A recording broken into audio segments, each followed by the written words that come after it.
Assalamualaikum warahmatullahi wabarakatuh. Alhamdulillahilladzi anzala ala abdihil kitaba wa lam yaj'al lahu 'iwaja qayyiman liyundhira ba'san shadidan min ladunhu wa yubashshiral mu'minin alladhina ya'maluna as-salihati anna lahum ajran hasana makithina fihi abada. Asyhadu an la ilaha illallah wa asyhadu anna Muhammadar Rasulullah. Allahumma fasalli wa sallim wa barik ala nabiyyina wa habibina wa syafi'ina wa qa'idina wa maulana Muhammadin sallallahu alaihi wasallam wa ala alihi wa sahbihi wa sallim. Ya ayyuhalladzina amanu taqullaha haqqa tuqatih ittaqullaha haqqa tuqatih wa la tamutunna illa wa antum muslimun. Jamaah rahimakumullah, uhibbukum jami'an fillah, yang saya cintai karena Allah. Bertakwalah kepada Allah dengan ketakwaan yang sesungguhnya. Merugilah orang yang takwanya kepada Allah hanya sambil lalu saja.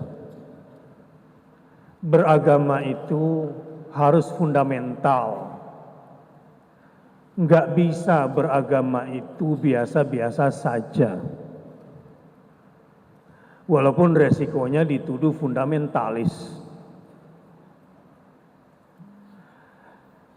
Akan disebarkan di seluruh dunia dan ke Indonesia kalau ada keluarga menyuruh anaknya sholat 5 waktu di masjid, berarti itu sudah keluarga radikal, fundamentalis. Akan ada, dan jangan kaget, sebab ini sudah menjadi program di PBB, menekan radikalisme sekarang tidak cukup lewat masjid, menekan radikalisme tidak cukup lewat lembaga pendidikan, tapi lewat rumah dengan memisahkan ibu dengan anaknya di usia 0 sampai 8 tahun supaya tidak ada radikalisme di keluarga muslim. Jadi kalau ada keluarga menyuruh anaknya ke pesantren, radikal. Ittaqullaha haqqa tuqatih wa la tamutunna illa wa antum muslimun. Ini resiko yang akan dihadapi oleh setiap keluarga yang memerintahkan seluruh isi rumah tangganya bertakwa kepada Allah dengan sungguh-sungguh. Muru auladakum bis salati li sab'i sinina wadribuhum li 10 sinina, kata Rasulullah SAW. Perintahkan anakmu mendirikan salat di usianya yang ke-7, dan pukullah jika tidak mendirikan salat di usianya yang ke-10. Menurut sudut pandang hak asasi manusia internasional, ini sudah kekerasan dalam rumah tangga. Terserah mau pilih yang mana. Tapi inilah fenomena, inilah tantangan yang dihadapi oleh ayah, oleh suami di zaman modern. Tapi banyak juga yang kalah pakai sistem demokrasi di dalam rumah. Ini pendidikan mana ini? Demokrasi itu urusan politik, demokrasi itu urusan bernegara. Jangan bawa ke rumah. Tidak ada di dalam Islam panduan berdemokrasi di dalam rumah tangga. Keblinger sebagai suami nanti. Menghadapi istri saja bingung. Ada banyak bapak, ada banyak ayah, tekanan batin karena nggak berani mencarikan jodoh buat anaknya. Gara-gara terlalu demokratis. Sidang Jumat rahimakumullah, tema khutbah Jumat pada hari ini adalah menjadi ayah, pemimpin masuk surga sekeluarga. Sekaligus menjadi suami, pemimpin masuk surga sekeluarga. Sengaja saya pilihkan tema yang sangat menukik karena banyak ayah, banyak suami disorientasi. Kehilangan orientasinya, entah mau dibawa kemana rumah tangganya. Sama istri saja tidak bisa menjadi qawwam yang baik. Mendidik istri dengan penuh kasih sayang agar bisa menjadi pendamping suami masuk surga sekeluarga. Mendidik istri bagaimana agar menjadi ibu yang membawa anak-anaknya masuk surga sekeluarga. Na'udzubillah min dzalik, banyak suami, banyak ayah yang bahkan tidak tahu bagaimana membangun baiti jannati, rumahku, surgaku. Bagaimana mau surgaku, rumahku, kalau sudah pisah ranjang nggak bisa menyelesaikan masalah di rumah tangganya. Marah-marah dikit sama bini, cerai. Mana bisa suami kayak begini? Membangun mahligai rumah tangga, rumahku, surgaku. Enggak bisa rumah jadi surga kalau bisanya cuma marah-marah doang. Sidang Jumat rahimakumullah.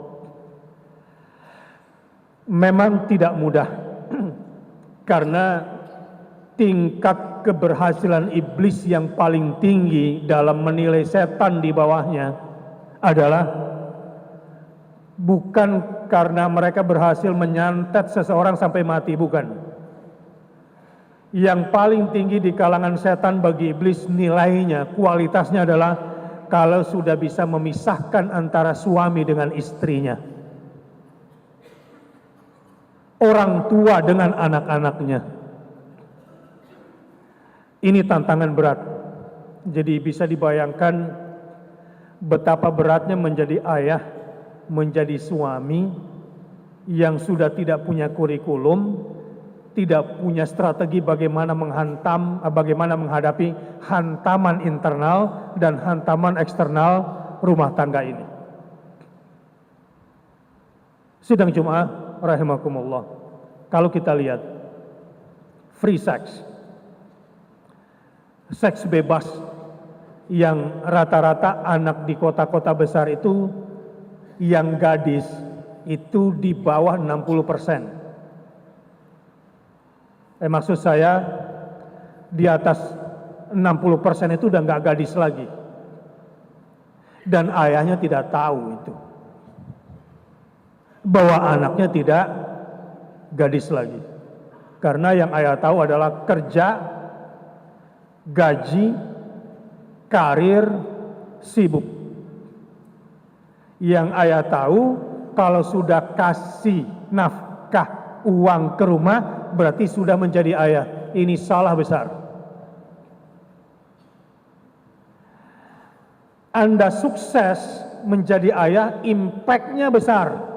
Anda gagal menjadi ayah, menjadi suami, impact-nya juga besar. Karena seluruh persoalan-persoalan sosial di Kementerian Sosial sekalipun akar atau asal muasalnya dari rumah. Yang namanya rumah, pencetak suksesnya, inspirasinya itu dari ayah. Penjahatnya juga dari ayah. Teladannya dari ayah, biang keroknya juga dari ayah. Saya kira tidak berlebihan kalau hari ini khutbah Jumat saya cuma ingin tekankan, cobalah menjadi suami, menjadi ayah yang punya visi membawa seluruh istri, anak-anaknya, bahkan keluarga istrinya, dari pihak keluarga mertua laki-laki, dari pihak keluarga mertua perempuan, semua diajak masuk surga. Sebab menikah itu bukanlah menikah antara individu dengan individu, mempertemukan keluarga besar suami dan keluarga besar istri. Kesadaran ini harus dimiliki. Kenapa? Di dalam Al-Quran besar sekali pengaruh ayah itu. A'udzu billahi minasyaitonir rajim. Fa idza qadaytum manasikakum fadhkurullaha kadzikrikum aba'akum aw ashaddu dzikra. Kalau kamu sudah menunaikan manasikmu, maka ingatlah kepada Allah dengan berzikir kepadanya seperti kamu ingat kepada bapak-bapakmu, dan seharusnya ingat kepada Allah lebih kuat lagi ketimbang ingat kepada bapak-bapakmu. Kadzikrikum aba'akum au asyadda dzikran. Itu yang betul. Ayat ini mengindikasikan betapa kuat kesan seorang ayah kepada anaknya, betapa kuat pengaruh suami terhadap istrinya. Karenanya di dunia ini cuma ada dua agama. Satu, agama Allah. Dua, agama nenek moyang, agama bapak-bapak. Jadi kalau bapak sukses, rumah menjadi rumah surga, anak-anak menjadi anak-anak yang berhasil, istri menjadi istri yang bahagia, dan itu menularkan kepada masyarakat yang baik. Tapi kalau ayah gagal, biasanya ayah gagal ini mengukur kesuksesan cuma di kantor. Enggak sukses di hadapan istri, enggak sukses di hadapan anak-anak, enggak sukses di hadapan keluarga besar, enggak sukses di masyarakat masjid dekat rumahnya, enggak sukses di masyarakat luasnya, enggak sukses di hadapan orang yang saleh, tidak sukses di hadapan Rasulullah SAW, tidak sukses di hadapan Allah Subhanahu wa Ta'ala, tidak sukses di hadapan agamanya. Satu-satunya yang ayah tahu sukses cuma di kantor. Menyedihkan sekali. Bagaimana caranya menjadi ayah atau suami inspiratif membawa seluruh keluarganya masuk surga? Kenapa Allah mengutus Rasul agar Rasul ini mengajak masuk surga semua manusia di dunia? Saya kira kurikulum itu bisa dipakai secara makro. Kama arsalna fikum rasulam minkum yatlu alaikum ayatina wa yuzakkikum wa yuallimukumul kitaba wal hikmah. Di antara metodologi Rasul yang diberikan oleh Allah bagaimana mengajak manusia ke surga kepada sirat al-mustaqim, jalan lurus yang memperjumpakan manusia dengan Tuhannya, jalan lurus yang menunjukkan manusia dari dunia sampai surga. Ada 4 yang harus dilakukan oleh suami atau ayah jika ingin membawa keluarganya masuk surga. Yang pertama, yatlu alaikum ayatina, yang membacakan kepada kalian ayat-ayat kami.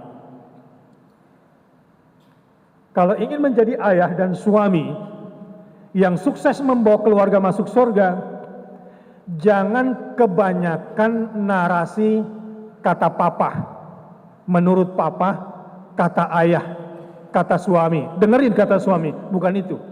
Qala Allah wa qala Rasulullah. Itu yang harus banyak diperdengarkan ke anak. Kata Allah dan kata Rasulullah itu yang harus berulang-ulang didengungkan di telinga anak. Banyakan mana yang dilakukan oleh ayah? Ayo cepat tidur, besok supaya tidak telat sekolah. Atau yang kedua, cepat tidur ya sayang, supaya besok bisa sholat subuh berjamaah. Mana yang paling banyak dipertanyakan di rumah? Khususnya malam hari kalau ayah pulang kerja. PR sudah dikerjakan? Besok ujian, sudah belajar? Itu yang pertama. Atau yang kedua, maghrib sudah baca Quran tadi sayang? Hafalannya nambah nggak hari ini? Apa yang kamu pahami dari ayat yang tadi ayah bacakan sebelum kamu sekolah? Mana yang banyak ditanya oleh seorang ayah? Dari sini sudah kelihatan mana ayah yang membawa anaknya ke neraka, mana ayah yang membawa anaknya ke surga. Kewajiban orang tua minimal membacakan satu hadis kepada anaknya satu hari. Atau setidaknya obrolan-obrolan dia dengan anaknya menyelipkan ayat Allah, menyelipkan hadis-hadis Rasulullah meskipun dalam bentuk cerita. Kalau hari ini ayah sibuk, delegasikan istri. Sesibuk-sibuknya mau tidak mau kirim WhatsApp ke handphone anaknya. Harus ada ayat today untuk anakku. Harus ada hadis hari ini untuk anakku. Kalau rapot anaknya bagus, ini baru anak papa. Kalau rapotnya jelek, ini anak mama. Mama yang dimarahin. Kamu tuh istri. Istri itu madrasah. Kalau madrasah jelek, rusaklah anak-anak kita. Nilai anak kita jelek gara-gara madrasah jelek. Istrinya bilang, iya, karena kepala sekolahnya nggak ada di sini. Madrasahnya jelek karena kepala madrasahnya yang dia tahu cuma cari duit, karir. Untuk bisa membuat anak-anak mau mendengarkan ayat-ayat Allah tidaklah mudah. Faqidu syai' la yu'ti. Bagaimana anak-anakmu senang kepada ayat-ayat yang kamu bacakan kalau kamu sendiri tidak menikmati membaca ayat itu? Mana mungkin anak-anakmu menikmati penjelasan hadis dari kamu kalau kamu tidak mencintai sunnah-sunnah Rasulullah SAW? Enggak mungkin itu. Faqidu syai' la yu'ti. Itu kaidahnya. Ayah yang tidak mencintai Al-Quran, ayah yang tidak mencintai As-Sunnah, mana mungkin bisa menularkan itu kepada anaknya. Kalau merasa menjadi ayah yang seperti itu dan bisanya cuma cari duit doang, jangan sombong. Anda punya kesalahan besar yang tidak bisa dimaafkan di hadapan Allah Subhanahu wa taala. Cepat belajar. Tadi saya dengar sebelum salat Jumat ada bimbingan membaca hadis-hadis dari kitab Al-Lu'lu' wal Marjan. Itu kurikulum wajib yang diajarkan ayah kepada anaknya. Hadis-hadis yang menjelaskan tentang ahkam, tentang hukum kepada anak-anaknya. Karena yang akan dimintakan pertanggungjawaban jawaban di akhirat kelak tentang ayat dan sunnah itu bukan gurunya, bapaknya yang ditanya. Kamu saya titipkan anak. Kamu titipin lagi sama orang lain. Yang saya tanya itu kamu, apa yang kamu ajarkan? Sedang cuma rahimakumullah. Yang kedua adalah wa yuzakkihim. Tugas ayah atau suami kalau pengen anak-anak dan istrinya masuk surga, sucikan jiwa mereka. Sucikan matanya dari tontonan haram di rumah. Sucikan telinganya dari pendengaran haram di kamarnya. Prosentase tontonan anak di TV, di film, prosentase pendengaran anak-anak di gadget, besar haramnya atau halalnya. Sucikan itu. Sebab ini pintu yang membuat kolbu anak kita menjadi tempat sampah atau bejana suci. Bagaimana cara kita orang tua mendidik anak agar halal pendengarannya, halal pandangannya, dan ada lagi yang penting, halal pakaian yang kita belikan buat anak, halal makanan yang kita bawa pulang buat anak sama istri. Karena pendidikan halal life di dalam rumah nggak diberikan, ya kerjanya di perusahaan yang haram, sudah diamanahkan pada satu jabatan masih nilep sehingga pulang bawa yang haram. Ini mungkin ayahnya dulu juga nggak dididik menjadi anak yang diformat kesucian jiwanya oleh orang tuanya. Wa yuzakkihim. Memang agar anak-anak kita ini, agar istri kita ini mau mendengar qala Allah wa qala Rasulullah, harus suci dulu yang di dalam jiwanya dan suci dulu yang di luar jiwa atau jasadnya. Yang ketiga, wa yu'allimuhumul kitab. Yang pertama kan yatlu alaihim ayatina, membacakan ayat. Apa bedanya dengan yang ketiga? Wa yu'allimuhumul kitab, menjadikan Alkitab sebagai manual life, sebagai panduan hidup.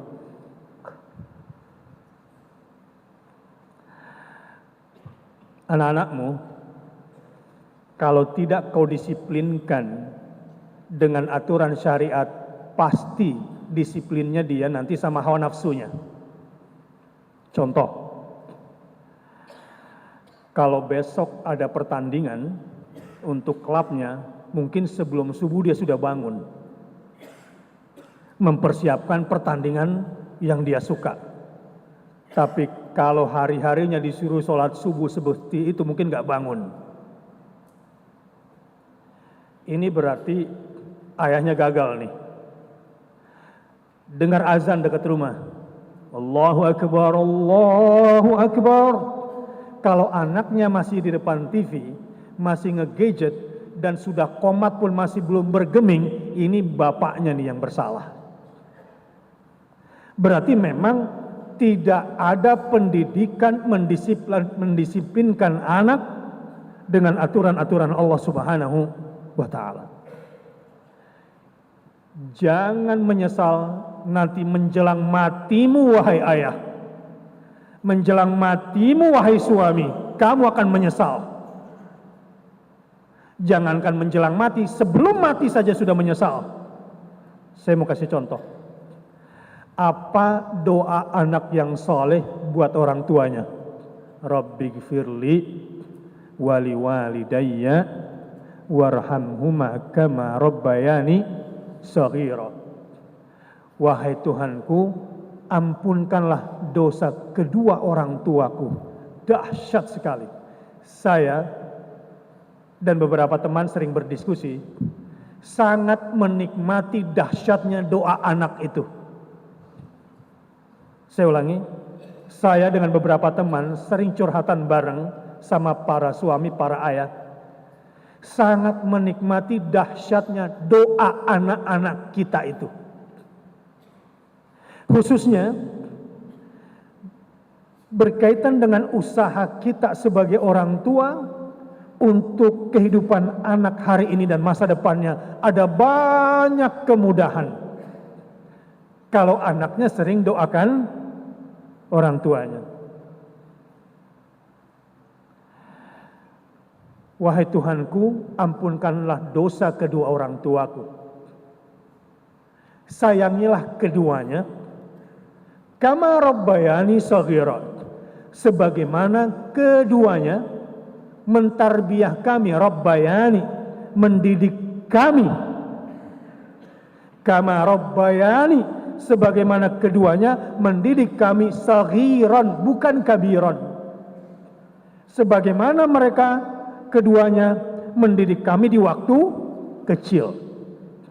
Banyak bapak-bapak yang gak didoain sama anaknya karena waktu kecil tuh si anak bapaknya gak hadir. Hadir dalam kehidupan anak nanti pas mau nikahin. Orang tua kayak gini, ayah kayak gini gak akan didoakan oleh anak. Enggak dapat doanya anak. Capek dia kerjanya, tertatih karirnya, tersiksa memenuhi kebutuhan rumah tangganya karena tidak mendapatkan infrastruktur ilahiyah, kemudahan langit untuk mendapatkan rahmat dan rezeki dari Allah Subhanahu wa Ta'ala. Semoga para ayah, para suami yang ada di sini, adik-adik dan anak-anakku sekalian yang laki-laki, bersiap-siaplah kalian menjadi pemimpin rumah tangga yang bisa masuk surga sekeluarga. Jadi pertama, bacakan ayat dan hadis. Yang kedua, sucikan jiwa anakmu.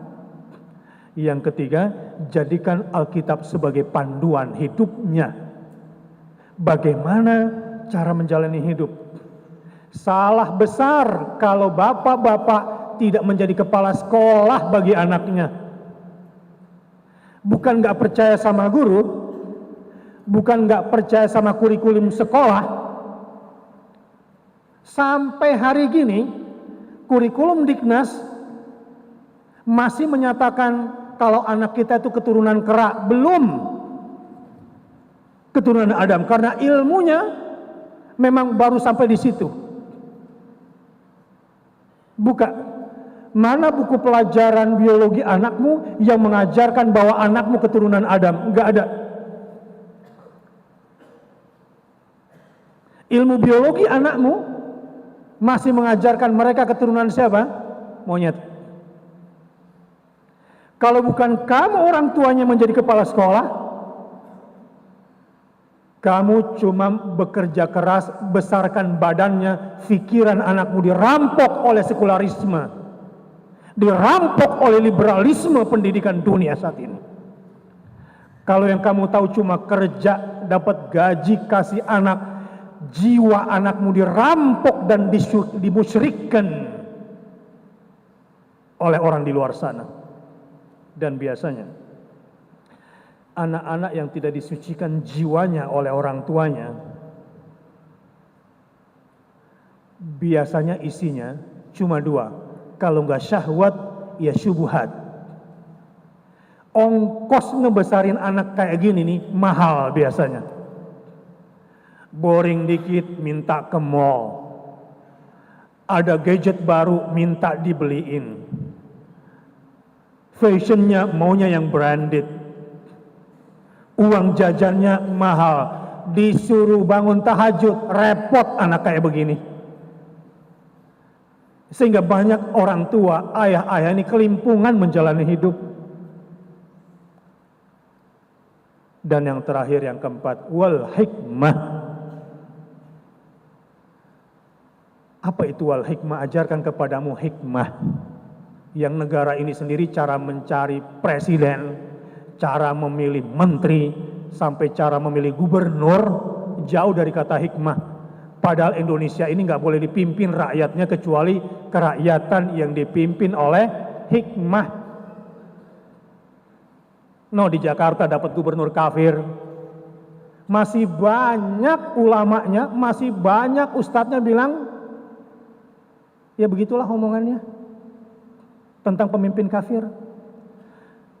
Kalau doanya orang benar, Allahumma inna nas'aluka salamatan fid din wa afiatan fil jasad wa ziyadatan fil ilmi wa barakatan fil rizqi. Kalau hidup kamu mau hasanah fid dunya, nomor satu itu bukan yang penting sehat. Salamatan fid din, selamat dulu agamamu. Selamat dulu agama istrimu, selamat dulu agama anak-anakmu. Gak mungkin orang yang selamat agamanya milih pemimpin kafir, gak mungkin. Hanya yang tidak selamat agamanya, yang tidak membela agamanya. Baru setelah selamat agamanya, wa'afiatan fil jasad. Al-afiyah artinya as-sihhatu tammah lit-ta'ah. Orang yang kesehatannya sempurna karena kesehatannya digunakan untuk berbuat taat. Itu nomor dua. Kalau ingin hasan fid dunya. Yang ketiga, wa ziyadatan fil ilmi. Kalau sudah sehat bukan cari duit. Ziyadatan fil ilmi. Hari demi hari harus tambah ilmu anakmu, terutama ilmu tentang Allah, ilmu tentang Al-Quran, ilmu tentang Rasulnya, ilmu tentang agamanya. Ada satu keluarga hebat sekali, disiplin tidurnya, disiplin makannya, disiplin nontonnya, disiplin liburannya. 1 tahun rancangan liburan pun sudah diatur dan budgetnya juga teratur. Satu-satunya yang nggak diatur disiplin di rumah itu adalah disiplin beragama, disiplin kepada Tuhannya, disiplin mencintakan anak kepada Rasulnya, disiplin menambah ilmu Al-Quran anaknya, disiplin menambah ilmu hadis anaknya. Itu yang gak ada dalam kurikulum rumah tangga itu, karena memang tidak punya kurikulum bagaimana masuk surga sekeluarga. Baru wa barakatan fir rizqi. Cari rezeki itu bukan nominal, bukan banyak sedikitnya materi. Wa barakatan fir rizqi, berkahnya dulu yang penting. Nominalnya boleh jadi sama kayak bulan kemarin, tapi berkahnya, manfaatnya beda. Al-hikmah itu begini, ingin mengajarkan al-hikmah kepada anak, kepada istri, agar istri juga bisa menjadi pembimbing hikmah bagi anak-anak kita. Al-hikmatu hiya al-ilmun nafi' wal amalus salih. Wa man yu'tal hikmata faqad utiya khairan katsira. Hikmah itu artinya ilmu yang bermanfaat yang disertai dengan amal saleh. Jadi kerakyatan yang dipimpin oleh hikmah. Yang boleh mimpin rakyat Indonesia ini yang punya ilmu yang bermanfaat, bukan ilmu bohongin orang. Ilmu yang bermanfaat bukan bohongin orang lewat media dengan pencitraannya. Dan wal amalus salih, amalnya benar menurut Allah dan Rasulnya. Jakarta 70% tanahnya dirampok oleh penjajah ekonomi saat ini. Pantai utara Jakarta mau dirampok dengan menggusur dan mengusir pribumi. Ini semua gara-gara kita taat sama undang-undang. Ini semua gara-gara kita apa? Taat sama peraturan. 4.000 polisi dan tentara yang menakut-nakuti rakyat Jakarta Utara karena Polri dan tentara taat sama undang-undang. Pertanyaan saya, siapa yang bikin undang-undang? Untuk kepentingan siapa undang-undang dibuat? Negara ini akan hancur kalau tidak mengembalikan Indonesia dari ketuhanan yang Maha Esa sampai kepada kerakyatan yang dipimpin oleh al-ilmun nafi' wal amalus salih. Pemimpin yang ilmunya bermanfaat dan menjadi pemimpin yang bijak dengan amalnya yang saleh. Enggak akan kita dapatkan dari orang kafir seperti itu. Pendiri negeri ini sudah menggunakan kata hikmah sejak awal. Adapun kebijaksanaan itu nanti dalam bahasa human interest-nya. Hikmah, kerakyatan ini dipimpin oleh hikmah, kebijaksanaan dalam permusyawaratan dan perwakilan, walaupun ini semua sudah diingkari oleh negeri ini. Kembali ke rumah tangga. Menjadi ayah yang penuh hikmah adalah ayah inspiratif, yang teladan-teladannya, yang ilmu-ilmunya membawa anak-anaknya pada kebahagiaan. Tapi sayang, sudah terlalu banyak anak-anak yang lapar ayah, yang udah nggak ngefans lagi sama bapaknya, karena bapaknya nggak bisa menjadi my first love bagi anak perempuannya. Karena bapaknya tidak lagi bisa menjadi my dad, my hero, nggak bisa lagi. Kenapa saya katakan demikian? Satu, masalah terbesar anak-anak dari SMU sampai SD itu bullying. Bullying itu masalah terbesar anak-anak. Dan bullying terbesar di sekolah dari SMU sampai SD ngata-ngatain bapaknya. Anak-anak yang nggak bangga sama bapaknya, ketika bapaknya dicela, nggak ada pembelaan terhadap bapaknya, dan dia menikmati bapaknya dicela-cela. Mungkin bapaknya jarang berdoa buat anaknya, sehingga anaknya juga nggak punya ikatan batin. Mungkin bapaknya malas mencium anaknya, sehingga nggak punya ikatan kasih sayang. Mungkin bapaknya malas peluk anaknya. Mungkin bapaknya juga jarang berkomunikasi secara intensif dengan anaknya. Atau jangan-jangan orang tuanya tidak mengenal jiwa anaknya. Ini orang tua yang kehilangan anaknya dan anaknya akan menjadi lapar ayah. Kalau anak sudah seperti itu biasanya nanti anak perempuanmu yang benci kamu wahai ayah biasanya cari jodoh yang bertentangan sama bapaknya. Na'udzubillah min dzalik. Dan kenapa anak menjadi LGBT? Gara-gara sering menyaksikan kekerasan suami pada istrinya di rumah. Kenapa anak jadi LGBT? Karena tidak ada komunikasi antara ayah sama anak di rumah. Dan sekarang tren terbaru adalah bullying plus suicide menurut pakar psikologi forensik. Sehingga ada istilah baru di kalangan remaja namanya bullycide. Bullying yang berujung pada bunuh diri. Kalau ayah tidak hadir, celakalah dalam hidup. Semoga kita bisa menjadi ayah, pemimpin keluarga, masuk surga sekeluarga. Barakallahu li wa lakum fil Qur'anil Karim wa nafani wa iyyakum bima fihi minal ayati wa dzikril hakim wa taqabbala minni wa minkum tilawatahu innahu huwal ghafurur rahim. Alhamdulillah. Alhamdulillahilladzi anzala 'ala 'abdihi al-kitaba wa lam yaj'al lahu 'iwaja qayyiman liyunzira ba'san shadidan min ladunhu wa yubashshiral mu'minina alladhina ya'maluna as-salihati anna lahum ajran hasana. Asyhadu an la ilaha illallah wa asyhadu anna Muhammadar Rasulullah. Sidang Jumat rahimakumullah. Kesimpulannya 4. Kalau ingin bawa masuk surga sekeluarga secara makro, ciptakan suasana membacakan ayat di dalam rumah setiap hari dan sunnah. 2. Sucikan jiwa anakmu. 3. Disiplinkan anakmu pada Alkitab sebagai panduan hidup Al-Quran dan sunnah itu. Dan yang ketiga, jadilah teladan penuh hikmah bagi anak-anak kita semua. Bersyukur jadi orang Islam sudah punya Rasulullah SAW sebagai model, sebagai role model. Innallaha wa malaikatahu yusholluna 'alan nabi ya ayyuhalladzina amanu shallu 'alaihi wa sallimu taslima.